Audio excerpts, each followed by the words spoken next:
3 months ago when I got this high tunnel completed, I wanted to go ahead and put a cool weather crop in here for a cover crop to bring biomass in to feed and nutrate this soil here. The reason why I wanted to do this is because this area up here was part of our no-till garden a couple years ago.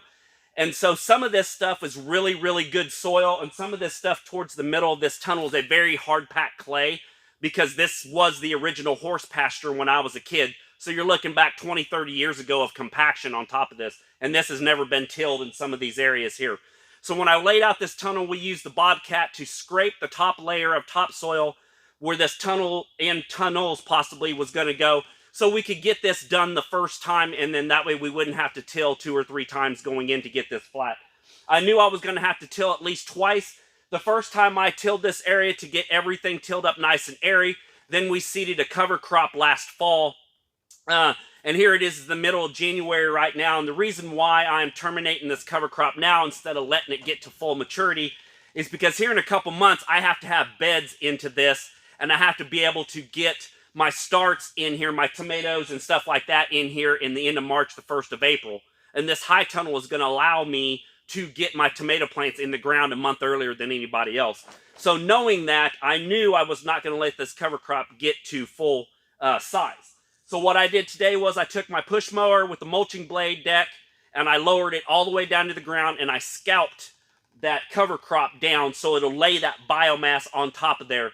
And then the only way, some of this cover crop that I chose had a red mustard in it.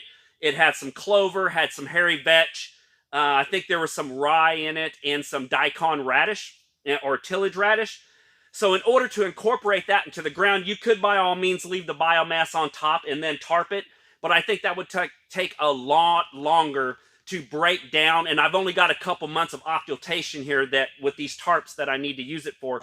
So what I chose to do is I chose to get the tiller out and till all that biomass in. And when you till that biomass in, you chop it up and you get all the nutrients released into the soil. I am a what's right for me type of farmer in my situation. I am a low till farmer. That's what I believe in. There is always going to be tillage. We all can argue what tillage is a rake tillage, a tilther tillage, a broad fork tillage. Got a different idea of what no-till is. So I knew it's all right with me to till this a couple times, and then I will build my deep mulch layer beds into this, and then I will not till this area again.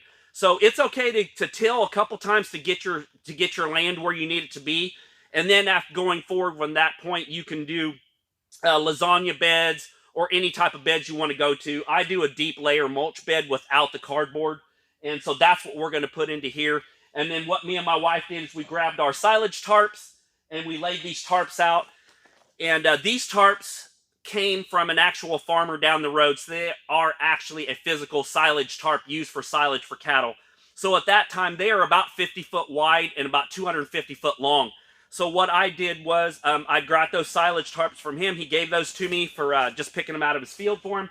So I knew they were going to be longer. So as we laid these tarps in here, I had to come back with a pair of scissors and cut them to fit, because we are growing almost 100% undercover going forward from now on. So these tarps will be this size forever going forward. So when I put my next tunnel in, these tarps will go over to the next tunnel and they'll fit easily for one person to drag in. Let these tarps sit for the next 2 months here with this nice warm Kansas sun coming through these tunnels.